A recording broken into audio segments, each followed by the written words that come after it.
నమస్కారం. Status of real estate చర్చకు స్వాగతం. నేను కిరణ్. గత 4 సంవత్సరాల్లో ఆంధ్రప్రదేశ్ రాజకీయ అనిశ్చితులు కొనసాగుతోంది. ముఖ్యంగా రాష్ట్రంలో రాజకీయ పరిణామాలు ఏ రోజుకు ఆ రోజు మారిపోతుండటం, తెలంగాణ అంశం, రకరకాల కారణాలతోటి మార్కెట్ కూడా దానికి అనుగుణంగా ఫ్లక్చుయేట్ అవుతూ వస్తోంది. 2007 సంవత్సరంలో ఒక అద్భుతమైన ఒక వెలుగు వెలిగిన రియల్ ఎస్టేట్ రంగం, ఆ తర్వాత క్రమంగా రాజకీయ కారణాలతో కావచ్చు, ఇతరత్ర కారణాలతో కావచ్చు, కొంత మేరకు కరెక్షన్ గురైందని చెప్పొచ్చు. ఒక నెమ్మదిగా పయనిస్తూ ఉన్న ఈ పరిస్థితుల్లో మొన్న కేబినెట్ లో తెలంగాణకు సంబంధించిన అంశం మీద ఒక స్పష్టత రావటం, కేబినెట్ ఆమోదించడంతో రాష్ట్ర విభజన ఖాయం అనుకునే ఒక దశ, ఒక క్లారిటీ రాష్ట్ర ప్రజలకు రావటం జరిగింది. దీంతో రియల్ ఎస్టేట్ రంగం మీద ఈ నిర్ణయం, రాష్ట్ర విభజన నిర్ణయం ఎలాంటి ప్రభావం చూపుతుంది? ముఖ్యంగా హైదరాబాద్ గ్రోత్ ఏ రకంగా ఉండబోతోంది?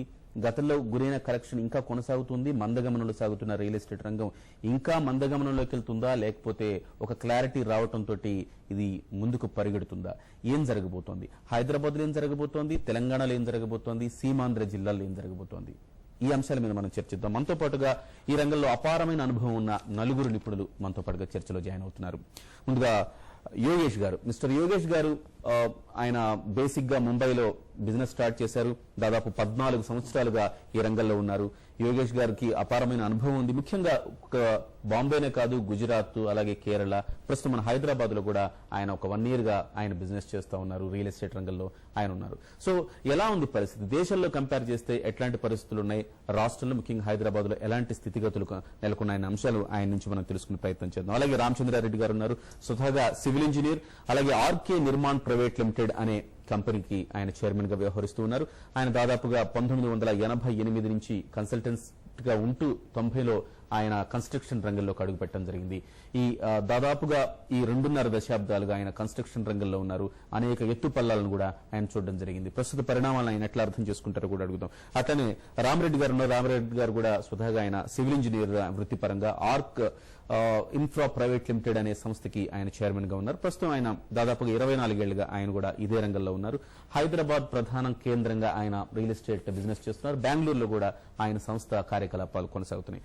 ఇక నర్సయ్య గారు శాంత శ్రీరామ్ కన్స్ట్రక్షన్ కి చైర్మన్ గా వ్యవహరిస్తున్నారు. Civil engineer. దాదాపు 18 సంవత్సరాలుగా ఆయన హైదరాబాద్ కేంద్రంగా బిజినెస్ ప్రారంభించారు. ఒక ఉన్నత స్థాయికి ఆ బిజినెస్ ని తీసుకెళ్లారు. బెంగళూరులో కూడా ఆయన సంస్థ తన కార్యకలాపాలు చేస్తున్నారు. మొత్తంగా దాదాపుగా ప్రతి ఒక్కరికి కూడా దాదాపు 1.5 దశాబ్దానికి పైగా ఒక ఎక్స్పీరియన్స్ ఉంది. అనేక ఎత్తుపల్లాలు చూసిన వారు, దేశంలోని ఇతర ప్రాంతాల్లో కూడా ఎలాంటి పరిస్థితులు, స్థితిగతులు ఉన్నాయో బాగా క్షుణ్ణంగా అధ్యయనం చేసిన వారు. సో ఇవాళ రాష్ట్రంలో ఉన్న పరిస్థితుల్ని ఎట్లా చూస్తున్నారు? ఏ రకంగా విశ్లేషిస్తారు? ముందుగా మనం మీ నలుగురికి స్వాగతం అండి చర్చకు. ముందుగా నర్సయ్య గారు ప్రధానంగా ఒక నిర్ణయం తీసుకున్న తర్వాత, కేబినెట్ నిర్ణయం తీసుకున్న తర్వాత రాష్ట్రంలో ఎలాంటి పరిస్థితి ఉంటుంది? ఇళ్ల ధరలు తగ్గుతాయా, పెరుగుతాయా, ఎట్లా ఉండబోతోంది రియల్ ఎస్టేట్ రంగం అనేది ఒక చాలా మందికి చర్చనీయాంశంగా ఉంది. సో ఈ నిర్ణయం ఎట్లాంటి ప్రభావం చూపుతుంది మీరు అనుకుంటున్నారు? అంటే ఇండ్ల ధరలు తగ్గడం అనేది ఈ పరిస్థితుల్లో అవుట్ ఆఫ్ క్వశ్చన్ అండి. యాజ్ ఇట్ ఈస్ ఏంటంటే గత 4-5 సంవత్సరాలుగా మనకున్న అనిశ్చితి కారణంగా యాజ్ ఆన్ టుడే మేము అతి లోయెస్ట్ మార్జిన్ మీద ప్లస్ అతి lowest construction what call sale price తోటి అమ్మడం జరుగుతుంది. ఇంతకంటే తక్కువ తగ్గడం అనేది అవుట్ ఆఫ్ క్వశ్చన్. కాకపోతే ఏంటంటే ఒక్కసారి ఇది స్టెబిలిటీ వచ్చిందంటే మినిమం ఇక్కడి నుంచి 30 to 40% పెరిగే ఛాన్సెస్ 100% ఉన్నాయండి. అంటే ఆల్రెడీ తగ్గవలసింది ఆల్రెడీ తగ్గిపోయింది, ఇక కొత్తగా తగ్గాల్సింది ఏం లేదు ఇక్కడ. Okay, right. రామరెడ్డి గారు మీరేం అబ్జర్వ్ చేస్తున్నారు? హైదరాబాద్, ఎస్పెషల్ హైదరాబాద్ లో ఎట్లాంటి మార్కెట్ ఉండబోతోంది? హైదరాబాద్ మార్కెట్ గత 4 years నుంచి because of so many reasons చాలా డౌన్ లో ఉంది. సో నర్సయ్య గారు చెప్పినట్లు ఆల్ టైమ్ లో prices you compare with any part of the India, any city, metro cities, non metros అనుకోండి, స్మాల్ సిటీస్ అనుకోండి, ఎక్కడ చూసినా గానీ హైదరాబాద్ లో ఉన్న రేట్స్ ఎక్కడ లేవు. ఆల్ టైమ్ లో ప్రైసెస్ ఉన్నాయి. సో ఇక్కడ నుంచి ధరలు పెరగడం అనేది కంపల్సరీ జరుగుతుంది, అనివార్యం. ఎందుకంటే కన్స్ట్రక్షన్ కాస్ట్ విపరీతంగా పెరిగిపోయింది. అయినా కానీ బిల్డర్స్ ఎవరు అది వాళ్ళ ఓన్ గా అబ్జర్వ్ చేసుకున్నారు కానీ బిల్డర్ తమ కష్టాలు పడుతూనే ఉన్నారు. Okay, least margins or without margins only people are selling. So definite గా ఒకసారి క్లారిటీ వచ్చిన తర్వాత ఇంకా it may takes few more months. So more clarity. ఇప్పుడు సీమాంధ్రలో కూడా చాలా గందరగోళంగా ఉంది. ఇదంతా సెటిల్ అయిన తర్వాత డెఫినెట్ గా అప్ ట్రెండ్ ఉంటుందండి. రైట్. రామచంద్రారెడ్డి గారు, ప్రధానంగా 2007లో ఒక వెలుగు వెలిగింది రియల్ ఎస్టేట్ రంగం. ఆ తర్వాత నుంచి పోలిస్తే ఎట్లా డౌన్ ట్రెండ్ ఎట్లా వచ్చింది? సో ఈ నిర్ణయం తర్వాత రాష్ట్ర విభజన ఖాయమని అనుకుంటే గనక ఒకవేళ మార్కెట్ పెరిగే అవకాశాలు ఉంటాయా? మళ్ళీ ఇంకా ఇది ఇంకొన్ని రోజులు కొనసాగుతుందా? యాక్చువల్గా 2007 పీక్ 2004 నుంచి 7 వరకు ఇంక్రీజ్ అవుతూనే వచ్చింది. అంటే యాక్చువల్గా 1990 నుంచి నేను మార్కెట్ అబ్జర్వ్ చేస్తున్నాను. ఎవ్రీ 2 years కు ఒక 20%, 30% అప్రిషియేట్ కావడము. అంటే హైదరాబాద్ మార్కెట్ 1990 నుంచి గ్రాడ్యువల్ గ్రోత్ వచ్చింది అప్ టు 2004 తర్వాత బాగా బూమ్ వచ్చేసింది. నిజానికి 2004 నుంచి జరిగింది ఒక రకంగా హెల్తీ గ్రోత్ కాదేమో అని కూడా వరల్డ్ వైడ్ గ్రోత్ కదా అది. నాట్ ఓన్లీ హైదరాబాద్, ఇండియా ఎక్కడ కాదు, మొత్తం వరల్డ్ వైడ్ లో అది మొత్తం ఫైనాన్షియల్ అది వచ్చింది. దాంతో అంతా ఓవరాల్ గా వరల్డ్ వైడ్ గ్రోత్ ఉంది, నాట్ ఓన్లీ ఇండియా, హైదరాబాద్. 2004 నుంచి 7 వరకు అదే వచ్చింది. 7 లా బబుల్ ఎట్లయినా అది artificial boosting or over boosting, over dumping, దాంతో సో మెనీ రీజన్స్. ఒకసారి మన దగ్గర ఏదైనా కానీ మార్కెట్ బాగున్నదంటే అందరు స్టార్ట్ చేస్తారు, అందరు స్టార్ట్ చేయడం, ఓవర్ డంపింగ్ అయిపోయింది. ఓవర్ డంపింగ్ అన్ని రీజన్స్. తర్వాత రిసెషన్ వచ్చింది 2007 పీక్, 2008 రిసెషన్ వచ్చింది. బట్ హైదరాబాద్ మార్కెట్ మీద రిసెషన్ అంత ఎఫెక్ట్ కాలేదు. కానీ 2009 నిర్ణయం తర్వాత కొంత ఎఫెక్ట్ అయితే అయితే 2008-9 తర్వాత మళ్ళీ పికప్ స్టార్ట్ అయింది. 2009 జూన్ నుంచి మార్కెట్ పికప్ స్టార్ట్ అయింది. డిసెంబర్ లో ఎప్పుడైతే మళ్ళీ అనౌన్స్మెంట్ వచ్చిందో అప్పటి నుంచి ఇక పొలిటికల్ అది అన్సర్టనిటీ అనేది, అనిశ్చితి కారణంగా ఇక మార్కెట్ డౌన్ అవుతూనే వచ్చింది. అండ్ ఆ డౌన్ వచ్చేసి రాక్ బాటం కి వచ్చేసింది. నాట్ రాక్ బాటం, ఇంకా బిలో బాటం ఇంకేమైనా ఉంటే, బిలో రాక్ బాటం ఇంకేమైనా ఉంటే అది కూడా చెప్పొచ్చు. అయితే తర్వాత ఏమైందంటే మనకు 2009 నుంచి 2012 జూన్ వరకు కూడా market almost stagnated. Market total down అయినాక స్టాగ్నేట్ అయింది. ఓకే. 2012 లో కొద్దిగా మనకు మూవ్మెంట్ స్టార్ట్ అయింది. కాబట్టి ఎందుకు అంటే అది యాక్చువల్ గా అమౌంట్ ఎవరైనా కానీ బిల్డర్స్ ఎంతమంది ఎన్ని రోజులు వెయిట్ చేస్తారు? పర్చేజర్ వెయిట్ చేసి అలసిపోయి ఇక రేట్లు పెరగడం స్టార్ట్ అవుతున్నాయి అని చెప్పేసి ఏదో కొనడం స్టార్ట్ కాగానే రేట్లు పెరగడం ఇంతకంటే తగ్గే పరిస్థితి లేదని ఒక అవగాహన కూడా కస్టమర్లు వచ్చేసి అందుకే 2012లో మీరు చెప్పినట్టుగా మళ్ళీ గ్రోత్ స్టార్ట్ అయింది. కొనడం స్టార్ట్ అయింది, దాంతో గ్రోత్ స్టార్ట్ అయింది. 2012 గ్రోత్ మొదలైంది కదా. 2012 లో మొదలైనప్పటి నుంచి మనకు మళ్ళా ఈ డిక్లేర్ చేశారు. డిక్లేర్ చేసినాక మళ్ళీ మన మార్కెట్ మంచిగానే అయింది. బట్ ఏంటంటే ఎక్కడైతే ఒకసారి అక్కడ ఆంధ్ర రీజన్, రాయలసీమ రీజన్ లో కూడా గడబడి మొదలైందో మళ్ళీ అన్సర్టనిటీ కంటిన్యూ అయింది. కాబట్టి ఇప్పుడు మళ్ళీ సర్టనిటీ వచ్చింది. But it will take time. లేదు, డెఫినెట్ గా పాజిటివ్ ఉంటుంది. ఎందుకంటే మనది mostly depending on IT sector, not industries కంటే ఐటీ సెక్టర్. ఐటీలో ఏంటంటే అనిశ్చితి ఉన్నది కాబట్టి, ఈ స్ట్రైక్స్ అది కాబట్టి వాళ్ళు ఎక్స్పాన్షన్ చేయలేకపోయింది. ఈవెన్ డివిజన్ చేసి వాళ్ళకి ఏంటంటే ఇన్స్ట్రక్షన్స్ కొంత షిఫ్ట్ చేయాలి, 50% వేరే సిటీలో పెట్టాలని. Right. Yogesh ji, you have entered in a critical situation to Hyderabad. So why you have chosen Hyderabad? Okay, जैसे डार्क नाइट खत्म होती है तो रात अंधेरा चालू होता है, वैसे अभी जिस तरह से 5 साल से डार्क नाइट पूरा मार्केट में चल रहा था, अभी सुबह उजाला होने वाला है. ये सोच के हम बॉम्बे से एंटर हुए कि ऑलवेज जो आदमी सिटी में रहता है उसको वही डार्क दिखता है. तो हमको लगा कि पूरे इंडिया में सबसे बॉटम हैदराबाद है. हम बॉम्बे, महाराष्ट्र यहाँ पे एंटर हुए. लास्ट ईयर में हमको फ्यूचर और अच्छा लग रहा है और आने वाला कल बहुत बढ़िया होगा. हमारा एंटर होने का 2 रीजन है. जैसे चंडीगढ़, हरियाणा और पंजाब उसके बाद ग्रो हुआ. आज यूपी से जैसे आगे बाहर उत्तरांचल अपग्रेड हुआ, जैसे राज्य छत्तीसगढ़ डेवलपमेंट हुआ. तो जब भी कोई भी घर में 2 भाई 3 भाई होते हैं फादर के साथ से, but you entered in a critical situation. Agree, कहीं पे खराब समय होता है और सब मार्केट डाउन होती है, उसके बाद तो अप होने का रीजन है. जैसे एग्जांपल शेयर बाजार 21,000 का इंडेक्स था, इंडेक्स 8,000 पे गिर के 2008 में 8,000 हो गया. 8 के बाद भी आज 17 पे है ना. एग्जांपल ये टेबल पे है, 2008 में हैदराबाद यहाँ था, इससे बम्प आया, ऊपर गया 21,000 पे, वो टेबल पे बोल नहीं गिरा, वो डाउन पे गिर गया. तो जो हैदराबाद का 5,000 रुपया होना चाहिए था वो 2,500 पे था. जब ये यहाँ पे ग्रेनाइट पे गिरा तो बोल उठ के ऊपर ही जाएगा. तो सबसे खराब टाइम में लैंड कॉस्ट, कंस्ट्रक्शन कॉस्ट के सामने बॉटम प्राइस में बिक रहा था, तो हमको डर का नुकसान नहीं था, इसलिए हम एंटर हुए. నర్సయ్య గారు, ప్రధానంగా సో ఈ 4 ఏళ్లుగా మీరు ఎట్లాంటి పరిణామాలు చూశారు? మీరు కన్స్ట్రక్షన్ రంగంలో ఒకవైపేమో విపరీతంగా కన్స్ట్రక్షన్ కాస్ట్ పెరిగిపోవటం, మరోవైపు భూముల ధరలు పెరిగిన ధరలు తగ్గకపోవటం, ఎస్పెషల్లీ కన్స్ట్రక్షన్ బిల్డర్స్ కి ఏంటంటే ఒకవైపు ధరలు తగ్గలేదు, ఇల్లు కొనాలనుకునే కస్టమర్ ఏమో తక్కువ ధరకు అడుగుతున్నాడు, సో మార్కెట్ పడిపోయింది. ఈ పరిస్థితి ఎట్లాంటి సిచ్యువేషన్స్ మీరు ఫేస్ చేశారు గత 4 సంవత్సరాలుగా? ఈ 4 సంవత్సరాలు 4-5 సంవత్సరాలుగా బేసిక్ గా మేము ఎన్నో ప్రయాసాలు కోర్చి ప్లస్ మేము ఎంతో లాస్ అయ్యి అయినా కూడా కన్స్ట్రక్షన్ బిజినెస్ రన్ చేస్తూ మేము మోస్ట్ ఎఫెక్టివ్ ప్రైస్ లా, అంటే యాజ్ అండ్ టుడే ఒక చిరు వ్యాపారి కూడా 20-30% ప్రాఫిట్లు అమ్మే సిచ్యువేషన్ లా మేము 10% లేకుండా కూడా ప్రాఫిట్ తోటి అమ్మి, ఎందుకు అంటే జస్ట్ మార్కెట్ నిలబడాలి. The business should go on whether we make money or not, but we should continue doing the business. And ఇది కస్టమర్స్ కి, యాక్చువల్ ఎండ్ యూజర్స్ కి, పర్చేజర్స్ కి ఇది one of the most beautiful time. ఒక్కసారి ఈ chance miss అయింది అంటే next latest ఇంకో 6 నెలల తర్వాతనో ఇంకో 1 year తర్వాతనో ఇది ఆటోమేటిక్ గా అప్ ట్రెండ్ టేక్ ఆఫ్ చేస్తుంది. అప్పుడు పర్చేజ్ చేసిన వాళ్ళకి ఇప్పుడు పర్చేజ్ చేసిన వాళ్ళకి ఎంతో డిఫరెన్స్ వస్తుంది. కాబట్టి anybody who wants to buy for their own house purpose or anything, this is the best time. ఇంతకంటే బెటర్ టైం ఎప్పుడు రాదు. చర్చకు తిరిగి స్వాగతం.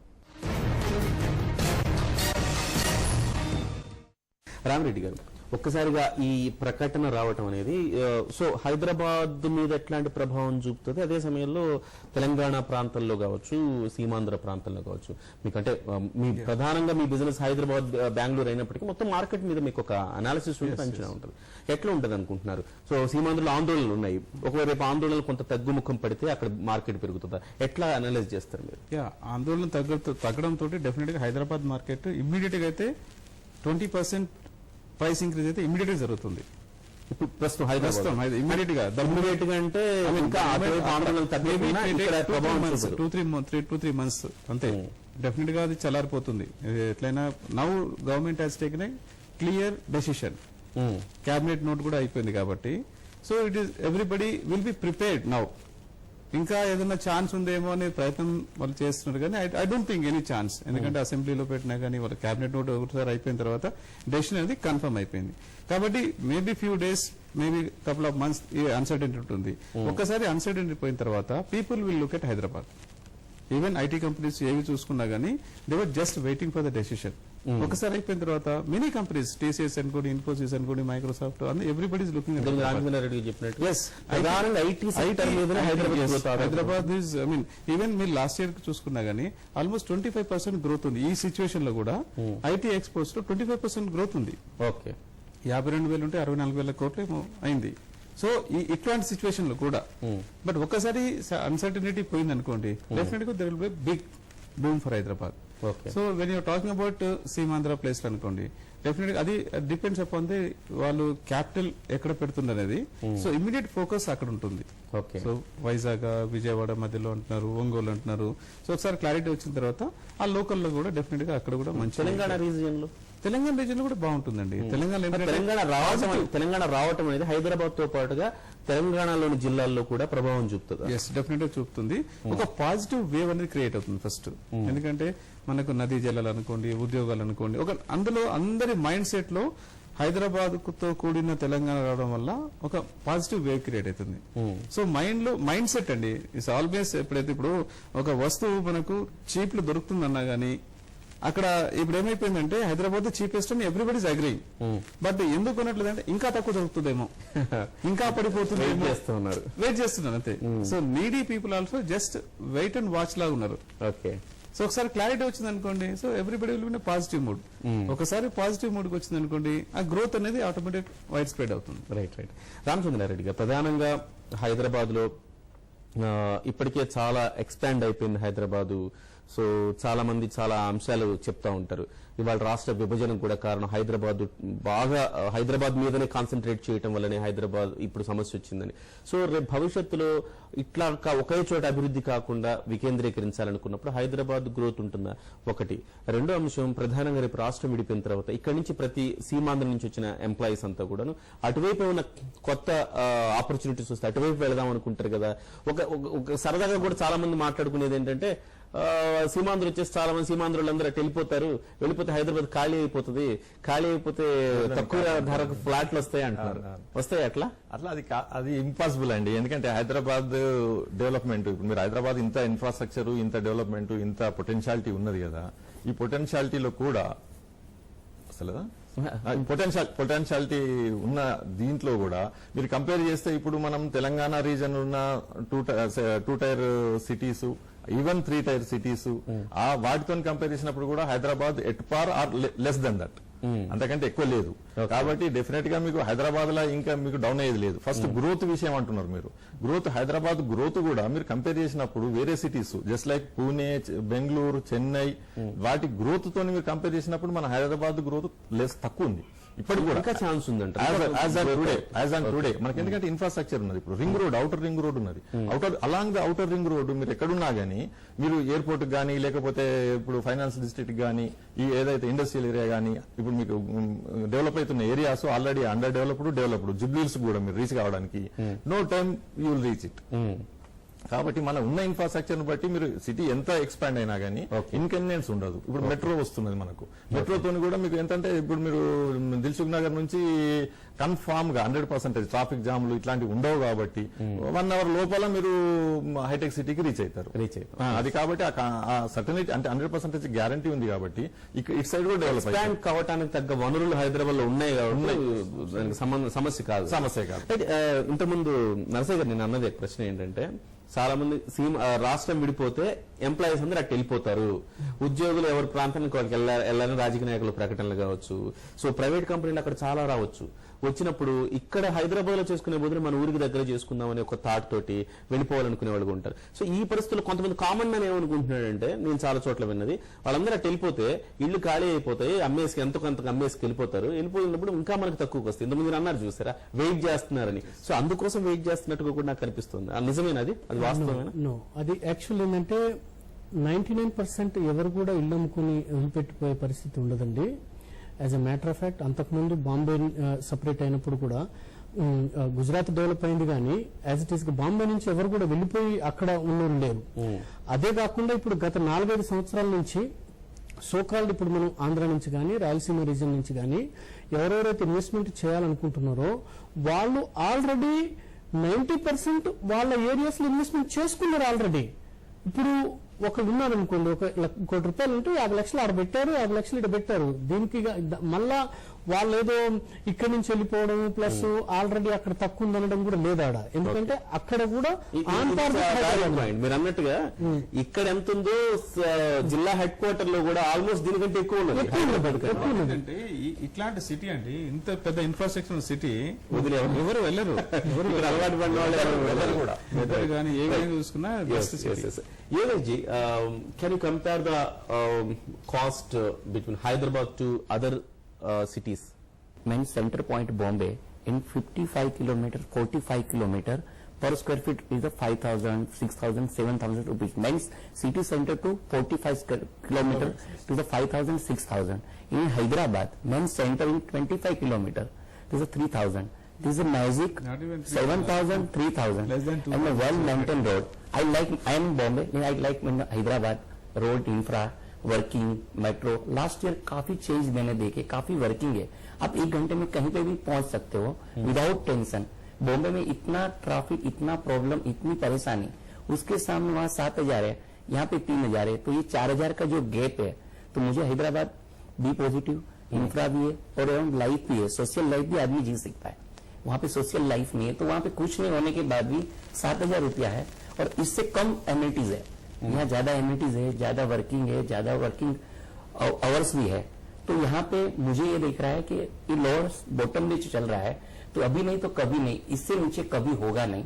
इसलिए सोच के मेट्रो सिटी बॉम्बे से भी अच्छा है, इंफ्रा भी अच्छा है, लोग यहाँ से गए नहीं है. मैं तो वहाँ 20 साल का देखने के बाद मैं हैदराबाद पसंद किया है, तो मैं तो यही बोलना चाहूंगा, अभी नहीं तो कभी नहीं. Is a bottom price, right term starting price. Just you by any जगह पे, कहीं पे भी आंध्रा में, इससे खराब समय आना नहीं है. अभी अच्छा ही समय आएगा. ये सोच के मैंने सिटी पसंद किया. जब मैं महाराष्ट्र से हैदराबाद पसंद करता हूँ, तो हैदराबाद वाले हैदराबाद को क्यों नहीं. క్యూ చూడేది. Excellent point. రామచంద్రారెడ్డి గారు మీరు ఏం అబ్జర్వ్ చేశారు? ప్రధానంగా ఇతర సిటీస్ తో పోలిస్తే ఇప్పుడు సార్ అంటే యోగేష్ గారు అంటున్నట్టుగా బాంబేతో పోలిస్తే ఇన్ఫ్రాస్ట్రక్చర్ వనరుల పరంగా కావచ్చు, మౌలిక వస్తువుల పరంగా కావచ్చు, అట్లానే ప్రైస్ పరంగా కావచ్చు చాలా ది బెస్ట్ గా అనిపించింది అని చెప్తున్నారు.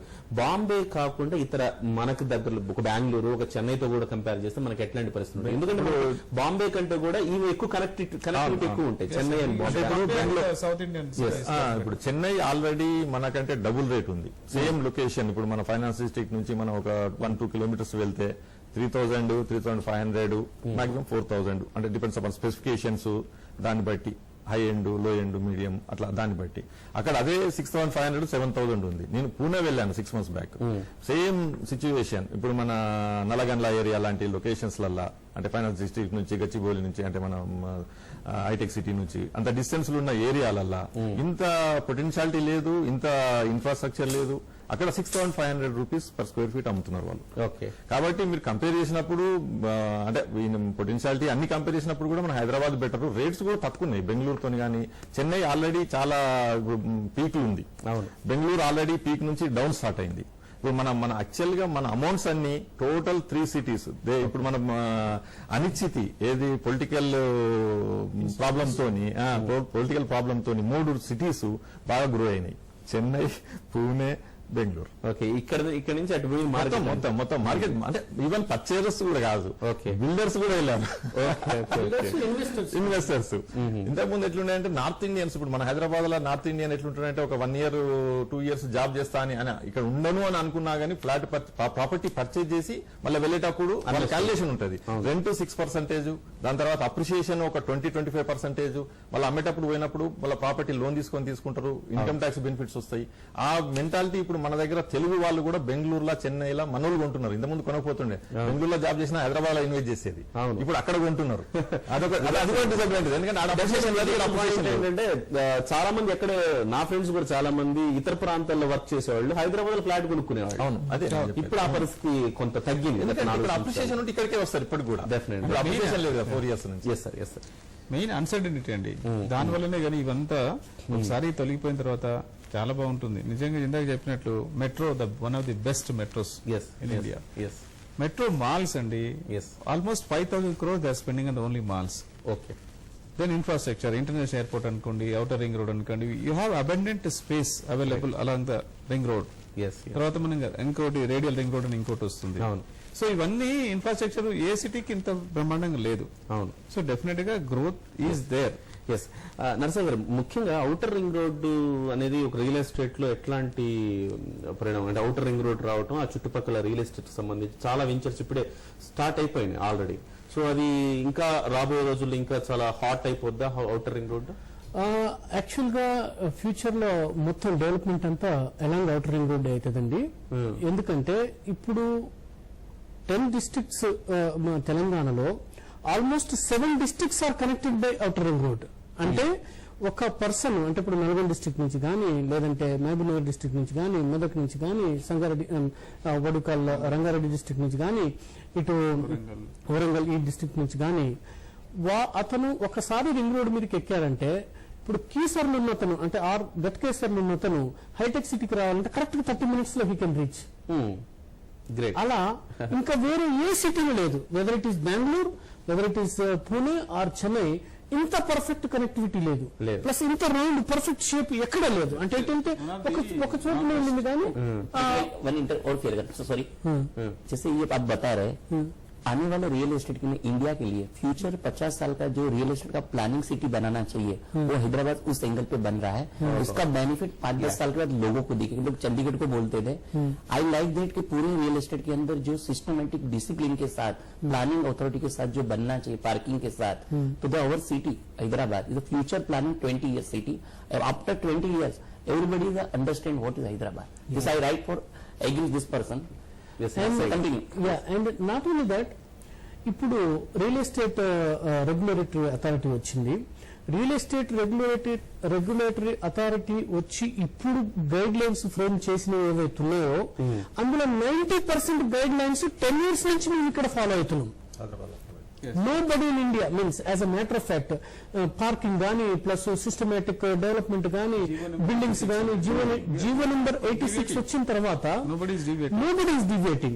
Not only that, building quality improvement చేస్తున్నాము, ప్లస్ ప్రైసింగ్ లో ఎఫెక్టివ్ అంటే మోస్ట్ కంఫర్టబుల్ ప్రైసింగ్ ఇస్తున్నాము, ప్లస్ అదర్ ఇన్ఫ్రాస్ట్రక్చర్స్ మొత్తం పర్ఫెక్ట్ గా చేస్తున్నాం. ఈ రోజు రెగ్యులేటరీ అథారిటీ వచ్చిందని ప్రతి ఒక్కరు భయపడుతున్న సిచ్యువేషన్ లా ఇక్కడ హైదరాబాద్ బిల్డర్ ఎవరు భయపడలేం, ఎందుకంటే అన్ని మనం ఫాలో అలవాటు అయిపోయి ఉన్నాం. అది రైట్ గారు, ప్రధానంగా ఇంతకుముందు మనం అనుకున్న బ్రేక్ ముందు ఇప్పటి వరకు మనం హైదరాబాద్ కు సంబంధించి ఇప్పుడున్న పరిస్థితుల్లో మనం అనలైజ్ చేసాం ఎట్లా ఉండబోతుంది మార్కెట్ ఈ నిర్ణయం తర్వాత అనేది. రేపు ఒకవేళ ఐటీ రాజధాని అంటున్నారు, దానికి ఆల్మోస్ట్ మొత్తం ప్రణాళికలు సిద్ధమైపోతే లక్షల ఉద్యోగాలు హైదరాబాద్ లో వస్తాయి అని చెప్పేసి ఒక అంచనా కూడా పత్రికల్లో మనం చూసాం.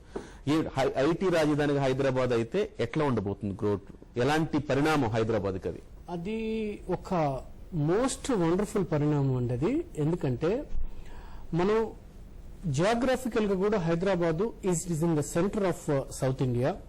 ఏ సిటీకి వెళ్లాలన్నా కూడా జస్ట్ 1 hour లో we can means by flight we can reach.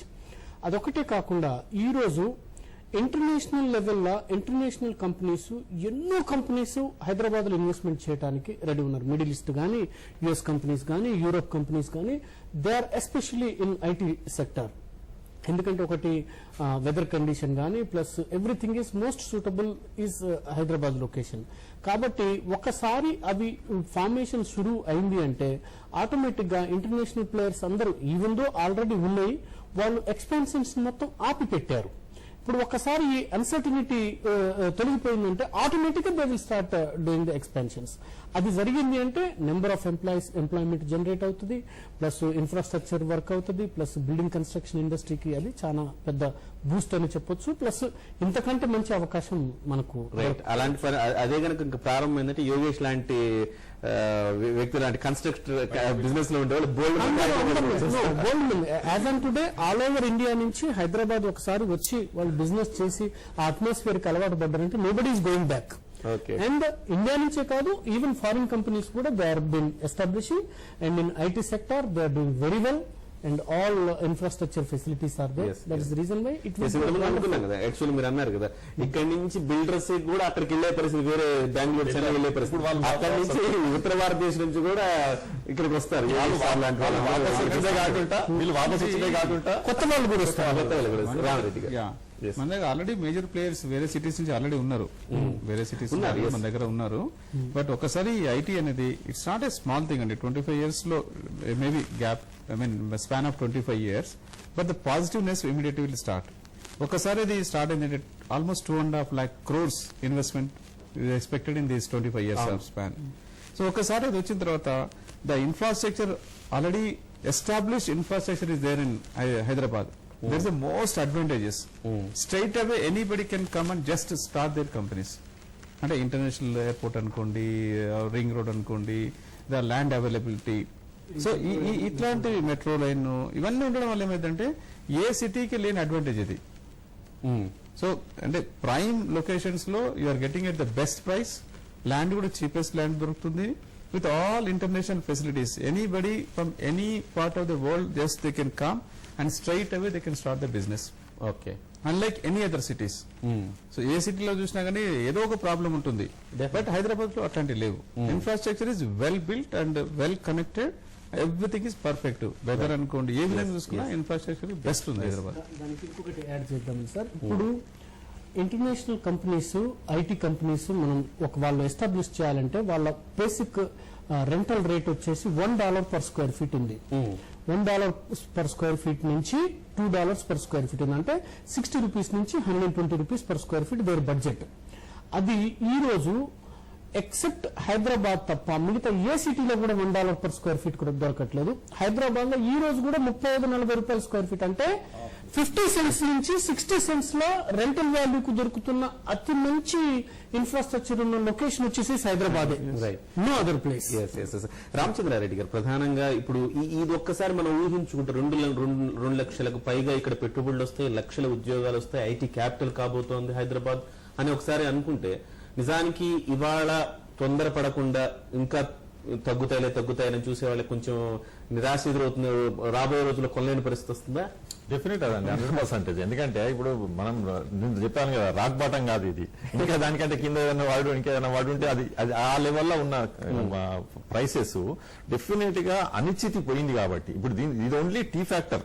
ఇప్పుడు ఈ ఎఫెక్ట్ అంతా మేజర్ రిసెషన్ కూడా మళ్ళీ ఏం చేయలేదు, హైదరాబాద్ మార్కెట్ ఏం చేయలేకపోయింది. బట్ టీ ఫ్యాక్టర్ ఇదంతా సెంటిమెంట్ మీద నడుస్తుంది మార్కెట్ అంతా. ఇప్పుడు సెంటిమెంట్ ఎట్లున్నదంటే, ఇప్పుడు పాజిటివ్ అన్నప్పుడు మన దగ్గర సెంటిమెంట్ ఒకసారి 2000 ఇప్పుడు మన 20,000 పోతుంది సెన్సెక్స్, అట్లనే అది వస్తే 8,000 వచ్చేస్తుంది. అది only sentiment. Just real estate, Hyderabad real estate market కూడా సేమ్ మామూలుగా షేర్ మార్కెట్ లాగా తయారైంది. అంటే ఒక ప్రశ్న, ఒక ఆర్థిక మాంద్యం కూడా ఏమీ చేయలేకపోయిన రియల్ ఎస్టేట్ రంగాన్ని టీ ఫ్యాక్టర్ ఎందుకు కాస్త కదిలించింది? అంటే ఒకటి ఏంటంటే, ఇప్పుడు మనది ఐటీ సెక్టర్. ఇది ఐటీ సెక్టర్ లో ఎట్లుంటుందంటే, మీకు ఒక 3 days కంటే ఎక్కువ వాళ్ళు హాలిడేస్ కాకుండా అదర్ దెన్ దట్ 3 days కంటే ఎక్కువ వాళ్ళకు స్ట్రైక్స్ కానీ ఇట్లాంటివి జరిగితే వాళ్ళు మన బ్లాక్ లిస్ట్ లో పెట్టేస్తారు.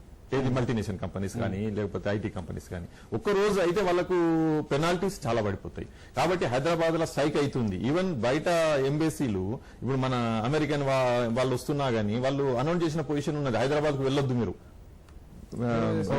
వాళ్ళు కూడా హైదరాబాద్ కు వెళ్ళొద్దు మీరు, హైదరాబాద్ లో అంతా అంటే అన్రెస్ట్ ఉంది, అంత మూవ్మెంట్స్ చాలా స్ట్రాంగ్ ఉంది, మీరు వెళ్ళొద్దు అన్నారు. అట్లాంటి పొజిషన్ అంతే తప్ప ఒక 2 రాష్ట్రాలు అయితే హైదరాబాద్ లో రియల్ ఎస్టేట్ భవిష్యత్తు ఉండదన్న ఉద్దేశం కాదు, అసలు కాస్త గందరగోళం ఉందన్న ఉద్దేశం.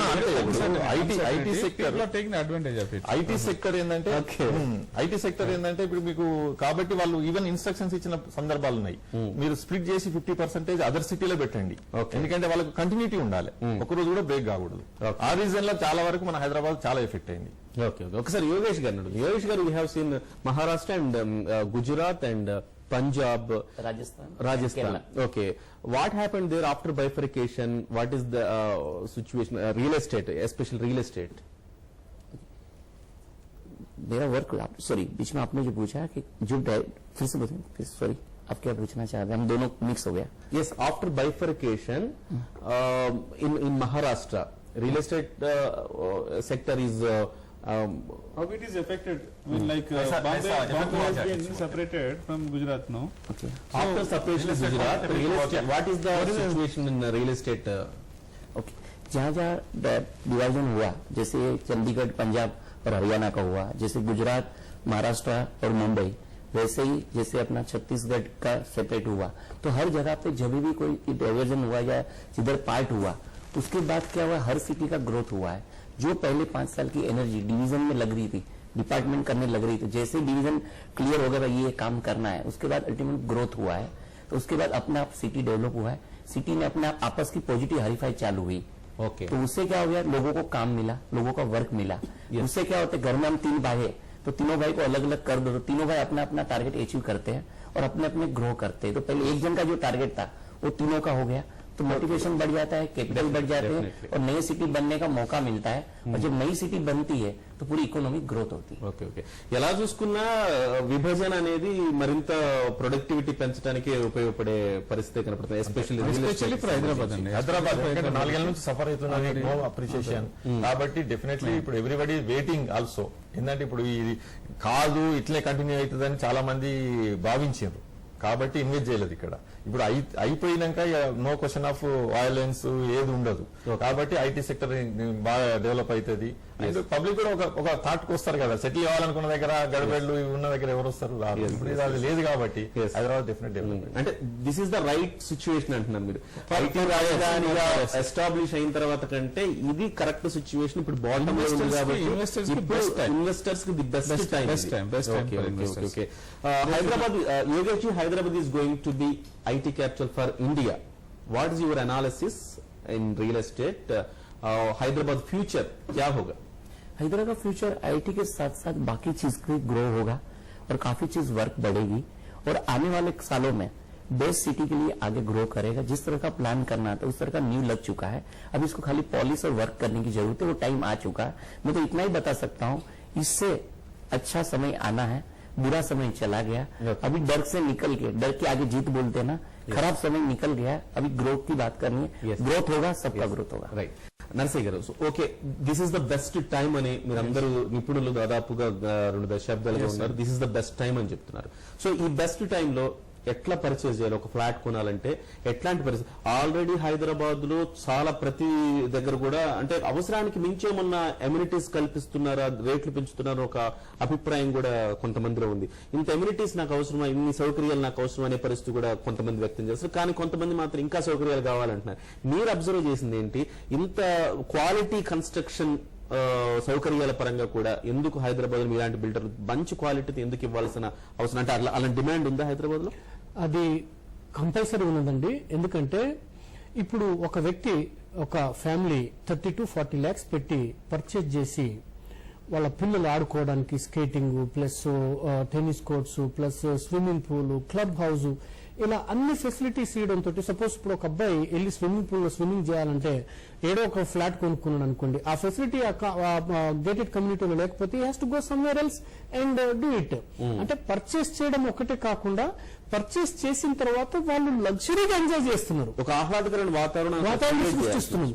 ఇప్పుడు మేము జాగింగ్ ట్రాక్ పెట్టాము, సాయంత్రం వెళ్ళగానే కాంప్లెక్స్ లో ప్రతి ఒక్కరు వాకింగ్ చేస్తున్నారు health point of view. Gyms పెట్టాము, ఎవ్రీబడి ఈజ్ వర్కింగ్ అవుట్. అంటే ఒక కస్టమర్ కి అపార్ట్మెంట్ కన్స్ట్రక్షన్ చేసి ఇవ్వడం అనేది అంతకు ముందు జరిగేది. ఇప్పుడు దాంతో పాటు లైఫ్ స్టైల్ ఇస్తున్నాం, మేము లగ్జరీని ఇస్తున్నాం, but not for more money, it is for the same money. Okay, right right. ఇప్పుడు ఆ విధంగా మనం చేయడం తోటి కొన్ని ప్రతి ఒక్కళ్ళు కూడా హ్యాపీగా ఉంటున్నారు. ప్లస్ అలాగే దాని రేట్ అప్రిషియేషన్ కూడా అవుతున్నది, రెంటల్ వాల్యూ పెరుగుతున్నది, వాళ్ళు పెట్టిన క్యాపిటల్ ఇన్వెస్ట్మెంట్ మీద best possible what call growth జరుగుతున్నది. ప్లస్ వాళ్ళు హ్యాపీగా ఉంటున్నారు. Okay, that is the reason why మేము ఏ ఫెసిలిటీస్ ఇచ్చినా కూడా అది టోటల్ గా డివైడ్ అయితే పేమెంట్ చేసేది నామినల్. ఓకే. ఇప్పుడు ఒక క్లబ్ లో పోయి మెంబర్షిప్ తీసుకోవాలంటే 10 లక్షలు కట్టాలండి. ఈడ ఏం లేకుండా 50,000 తోటి ఎక్సెస్ పెడితే ఆల్ ఫెసిలిటీస్ వచ్చేస్తున్నాయి అండ్ పిల్లలు హ్యాపీగా ఫీల్ అవుతున్నారు, కమ్యూనిటీ డెవలప్ అవుతుంది. That is the reason why it is very essential to give the best possible amenities. Right. As simple as. Rama Reddy garu, మీరేం అబ్జర్వ్ చేశారంటే క్వాలిటీ ఆఫ్ కన్స్ట్రక్షన్ కి, ఎమ్యూనిటీస్ కి, వీటికి ఎక్కువ ఇంపార్టెన్స్ ఇస్తున్నారా పీపుల్, లేకపోతే ప్రైస్ కి ఎక్కువ ఇంపార్టెన్స్ ఇస్తున్నారా? సో మీకు వచ్చే కాల్స్ ఎట్లా ఉంటున్నాయి? ఎమ్యూనిటీస్ ఎవ్రీబడి ఈజ్ ఆస్కింగ్ అండి నవ్ డేస్. వెరీ ఫ్యూ, చాలా తక్కువ మంది తప్పితే చాలా వరకు గేటెడ్ కమ్యూనిటీస్ కి ప్రిఫరెన్స్ ఇస్తున్నారు. ఎందుకంటే ఒకసారి గేటెడ్ కమ్యూనిటీకి వచ్చిన తర్వాత మేము including addition to that I mean super market అనుకోండి, సెలూన్స్ అనుకోండి, everything at one place, secured place. ఒక చిన్న సైజ్ కాలనీ లాగా కాలనీ. ఇప్పుడు వీఆర్ కన్స్ట్రక్టింగ్ 5-6 అపార్ట్మెంట్స్ కడుతున్నాం, we are giving everything in that. So they need not to go, అంటే బయటకి వాళ్ళు ఎక్కడికి పోవాల్సిన అవసరం లేకుండా ప్రతి ఒక్కటి ఇస్తుంది. తర్వాత వాళ్ళకి safety and security also is there. తర్వాత వాళ్ళకి ఎకనామికల్ కూడా ఉంటుంది. యాక్చువల్గా కొంతమంది అనుకుంటా ఎమ్యూనిటీస్ కి నేను ఏమైనా ఎక్స్ట్రా పే చేస్తున్నానా అనుకుంటున్నాను. నర్సయ్య గారు చెప్పే కంటే ముందు నేనేమనుకుంటున్నా, చాలా మంది అన్నది ఏంటంటే ఎమ్యూనిటీస్ లేకుండా అయితే ఒక 3-4 లక్షలు మాకు తగ్గుతుందేమో అనుకున్నా. కానీ నర్సయ్య గారు చెప్పింది ఎమ్యూనిటీస్ కూడా చాలా తక్కువకే ఇస్తున్నాం మేము. ఒక ఎమ్యూనిటీ బ్లాక్ కట్టాలంటే ఇప్పుడు మేము కట్టాము, ఒక 25,000 square feet బిల్డింగ్ కట్టాము. దాంతో స్పెండ్ చేసింది మేము కలెక్ట్ చేసింది చూసుకుంటే నథింగ్. బట్ బిల్డర్స్ ఎలా అయిపోయిందంటే the more facilities, the best quality, good specifications ఇచ్చినప్పుడే we're attracting the customers. Right. So nowhere we're compromising in that. So everybody is looking at that. మీరు అడిగిన క్వశ్చన్ చెప్పారు కదా, హైదరాబాద్ బిల్డర్స్ యాక్చువల్ గా construction క్వాలిటీలో గానీ, స్పెసిఫికేషన్స్ ఇంప్రూవ్మెంట్ ద స్పెసిఫికేషన్స్ గానీ, increase the amenities గానీ, ఇదన్నీ ఫోర్స్ఫుల్ గా చేయాల్సి వచ్చింది ఒక పొజిషన్ లా. 2009 నుంచి మేమేం చేయాల్సి వచ్చిందంటే, మేము బ్రోచర్ లో కొట్టించిన ఏదైతే స్పెసిఫికేషన్స్ ఉంటాయో దాన్ని మేము అమ్మడానికి, అట్రాక్ట్ చేయడానికి, వాళ్ళు ఇచ్చిన స్పెసిఫికేషన్స్ కంటే ఎక్కువ ఇవ్వడము, తర్వాత అమ్యూనిటీస్ ఇంప్రూవ్ చేయడము, పోటీ వాతావరణం అట్రాక్ట్ చేయడము. అండ్ అదేమైంది, అది ఒక అంటే పర్చేజర్ కు అడ్వాంటేజ్ అయింది అండ్ ట్రెండ్ క్రియేట్ అయింది, సంప్రదాయం అయిపోయింది, అది అలవాటు అయిపోయింది. ఒకసారి అలవాటు చేసినాక మనము 2009 కంటే ముందు చాలా కామన్ వాల్స్ తో చూసాము అపార్ట్మెంట్స్, అది చాలా ఏమీ లేకుండా గేటెడ్ కమ్యూనిటీ అని పేరుకే ఉండేది, కానీ అందులో గేటెడ్ కమ్యూనిటీ అపార్ట్మెంట్స్ లో కూడా సౌకర్యాలు ఉండేది. Many places club house, swimming pool చెప్పేవాళ్ళు కానీ స్విమ్మింగ్ పూల్ కట్టేవాళ్ళు కాదు. ఇప్పుడు ఏంటి, మేము ప్రాజెక్ట్ కంప్లీట్ కాకపోతే ముందే కట్టించేస్తున్నాం. ఒక రకంగా పోటీ తత్వం రావడం కస్టమర్ బెనిఫిట్ చాలా స్లంప్ ఉండడం. స్లంప్ ఒకటే కాకుండా సార్, యాజ్ ఇట్ ఈస్ గా కస్టమర్ కంపల్సరీ బెనిఫిట్ కావాలా. ఇప్పుడు యాజ్ ఎ బిల్డర్ గా అతను ఒక 30 నుంచి 40 లక్షల రూపాయలు జీవితాంతం కష్టపడి సంపాదించిన డబ్బులు ఎఫెక్టివ్ వేలో యూటిలైజేషన్ చేయకపోతే హీ విల్ ఫీల్ అన్హ్యాపీ. అంటే ఇప్పుడు మనకు యాజ్ ఎ బిల్డర్ గా మనకు అది తక్కువ అనిపిస్తుండొచ్చు, కానీ అది తక్కువ కాదు. ప్రతి ఒక్కళ్ళు వాళ్ళు 15 to 20 ఇయర్స్ సంపాదించిన డబ్బులు తీసుకొచ్చి మన దగ్గర పెడుతున్నాం. కాబట్టి వాళ్ళకి 100% క్లియర్ టైటిల్ ఇవ్వడం, 100% బెస్ట్ స్పెసిఫికేషన్స్ ఇవ్వడం, ఎమ్యూనిటీస్ ఇవ్వడం, అవన్నీ మన basic responsibilities. Right, what is your answer? पहले के बिल्डर खाली बिल्डिंग बनाते थे, आज के टाइम में आने वाले कल एज ए बिल्डर लोग सोशल लाइफ भी क्रिएट कर रहे हैं. Yes. टुडेज नॉर्मल लोग बिल्डर को अलग एंगल से देखते हैं. हमारी इंडस्ट्री को अभी बिल्डर जो क्या क्या करता है, एक तो बिल्डिंग के साथ साथ बिल्डिंग लाइफ सोशल लाइफ खड़ा करता है, एक बिल्ड इंडिया जो बोलते हैं वो क्रिएट करते. हमने लास्ट 10 इयर्स में बिल्डिंग लाइन में जब आया तो बैड एक्सपीरियंस, बिल्डर यानी बैड इमेज. लेकिन तब मैंने देखा पूरे इंडिया में सबसे गार्डन किसने बनाया, बिल्डर ने. सबसे अच्छे मॉल किसने बनाए, बिल्डर ने. सबसे अच्छे कॉलोनी किसने बनाई, बिल्डर ने. सबसे अच्छा road garden infra swimming pool जो गवर्नमेंट में नहीं बने उतना स्विमिंग पूल किसने बनाया, बिल्डर ने. तो बिल्डर कम्युनिटी को हमने इंडिया ने काफी कुछ दिया. Just I point. तो बिल्डर ने काफी कुछ दिया है, सब कुछ दिया है, लेकिन मिला कम है. तो आने वाले साल में हम सोशल लाइफ बनाना चाहते हैं. Yes, yes, yes. We are selling life style. Builders profit కోసమే చేస్తున్నారన్న దృష్టి నుంచి ఇప్పుడు వాళ్ళ పర్చేజర్ కూడా స్టడీ చేస్తున్నాడు, వాళ్ళకు కూడా ఇప్పుడు బ్లాగులు ఉన్నాయి కాబట్టి కంపారిజన్ చేసుకుంటున్నారు. కాబట్టి వాళ్ళకు కూడా అర్థమైంది ఇప్పుడు బిల్డర్ కమ్యూనిటీ కోసం చేస్తున్నాడు. పెరిగింది. ఈజీ అయిపోయింది. Building homes, not houses. Right sir, this is the right time అంటున్నారు రామచంద్రారెడ్డి గారు. ఈ రైట్ టైంలో ఒక కామన్ మ్యాన్ లేకపోతే ఒక ఉద్యోగి ఒక ఫ్లాట్ కొనాలనుకుంటే ఏం చూడాల్సిన అవసరం ఉంది? అంటే యాక్చువల్ గా జనరల్ గా ఇప్పుడు వాళ్ళ టైటిల్ చూడడము, తర్వాత ఇప్పుడు హెచ్ఎండిఏ గానీ జిహెచ్ఎంసీ గానీ అప్రూవల్ చేసేటప్పుడు కంపల్సరీ అప్రూవల్స్ ఉన్నాయా, లీగల్ ఏదైనా ప్లాట్ కొనాలనుకోండి లీగల్ లేవుట, అపార్ట్మెంట్ కొనేటప్పుడు కూడా వాళ్ళు ఏంటంటే వాళ్ళ ప్రీవియస్ వెంచర్స్ చూసి దాంట్లో వాళ్ళు ఇచ్చిన కమిట్మెంట్ ఎంతవరకు ఫుల్ఫిల్ అయింది, వాళ్ళ దగ్గర వాళ్ళు తీసుకున్న వాళ్ళను ఒకసారి ఒపీనియన్ అడిగి. ఎందుకంటే జనరల్ గా ఎట్లుంటుందంటే ఒక 10% పీపుల్ నెగిటివ్ చెప్తారు ఎంత చేసినా గానీ, బట్ 90% పీపుల్ చేస్తారు కాబట్టి వాళ్ళు ఓవరాల్ గా ఎంక్వైరీ చేసేసుకుంటే వాళ్ళకు 90% తెలిసిపోతుంది. Added to that, transparency has increased a lot అండి. ఇప్పుడు ప్రతి ఒక్కరికి వెబ్సైట్ ఉంది. ఒక్కసారి మీరు ఫలానా బిల్డర్ గురించి రివ్యూ కొట్టగానే there will be so many mails will get it project గురించి. సో ట్రాన్స్పరెన్సీ పెరగడం వల్ల ఏంటంటే ఇప్పుడు మేము కూడా ఏం చేస్తాం, ఫేస్బుక్ అకౌంట్ కూడా ఓపెన్ చేస్తున్నాం. Okay, so that will get the reviews from the customers. Blogs ఉన్నాయి ఇప్పుడు ప్రతి కంపెనీకి ఉంటుంది దాంట్లో. సో ఇమ్మీడియట్ గా తెలిసిపోతుంది. సో ఏ బిల్డర్ గురించి తెలుసుకోవాలంటే it has become very easy now. ఇది ఇదివరకు ఏంటంటే ఇదంతా ఎంత లేకపోయేది, ఇప్పుడంతా majority of the people or IT people. Right right. ఇంతకుముందు మీరు కూడా చెప్పినట్టుగా ఒక స్విమ్మింగ్ పూల్స్ కడతామని కానీ ఎమ్యూనిటీస్ కి సంబంధించి చాలా మంది అవన్నీ కూడా ట్రాక్ రికార్డ్ పరిశీలిస్తే మస్ట్ షుడ్ మనం తెలుసుకోవచ్చు. ఎస్, ఈజీ అండి. ఇప్పుడు నవేడేస్ ఇట్ వెరీ ఈజీ. తర్వాత ఎవరైతే ఇట్లాంటి రిసెషన్ లో కూడా we are able to sell some good flats even today. So last week also we are sold good numbers. ఎందుకంటే whatever we promised we are given. So people who are promising and delivering, వాళ్ళందరికీ మంచి. आज का customer builder से ज्यादा knowledgeable हो गया है, पर बिल्डर को ज्यादा नॉलेज रखना जरूरी है. Because he is inquiring from various angles. Final గా అంటే ఇంకేమైనా పాయింట్స్ యాడ్ చేస్తారా మీరు? బిల్డర్ ఏం చూడాలి కస్టమర్ అనే దానికి సంబంధించి? ఫస్ట్ ఏంటంటే ఒక బ్రోచర్లో ఒకటి కొట్టేది, ప్లాన్ ఒక రకంగా ఉండేది, కన్స్ట్రక్షన్ చేసేది ఇంకో రకంగా ఉండేది, ప్లస్ ఎమ్యూనిటీస్ ఒకటి పెట్టేది ఆడ పెట్టకపోయేది. అలాంటి సిచ్యువేషన్ ఒక 10-15 ఇయర్స్ బ్యాక్ ఉండేది. కానీ ఇప్పుడు బిల్డింగ్ కన్స్ట్రక్షన్ చేస్తున్నామంటే మనం ఏమేమి ప్రామిస్ చేస్తున్నాం, ఫస్ట్ అది అమ్యూనిటీస్ ప్లస్ కామన్ ఏరియాస్ ఇవన్నీ మేము డెవలప్ చేసి యాక్చువల్ బిల్డింగ్ స్టార్ట్ చేస్తున్నాం. ఓకే, అంటే అందులో కస్టమర్ కి ఇది కడతాడో లేదో లేకపోతే చేస్తాడో లేదో అనే డౌట్ లేకుంటుంది. ప్లస్ ఇంకొకటి ఏంటంటే మేము యాజ్ ఎ కంపెనీ మా పాలసీ ఏంటంటే we will never take money in advance. We take money as per progress of work only. That is our principle. దాంతో ఏమవుతుంది, డబ్బులు వస్తున్నాయి, వర్క్ నడుస్తుందా లేదా అతను చూసుకుంటాడు. కాబట్టి వాళ్ళ డబ్బులు ఎప్పుడు కూడా మిస్యూజ్ అయ్యే ఛాన్స్ లేదు. కాబట్టి 100% హ్యాపీగా ఉంటున్నారు అంతా. Right sir, right sir.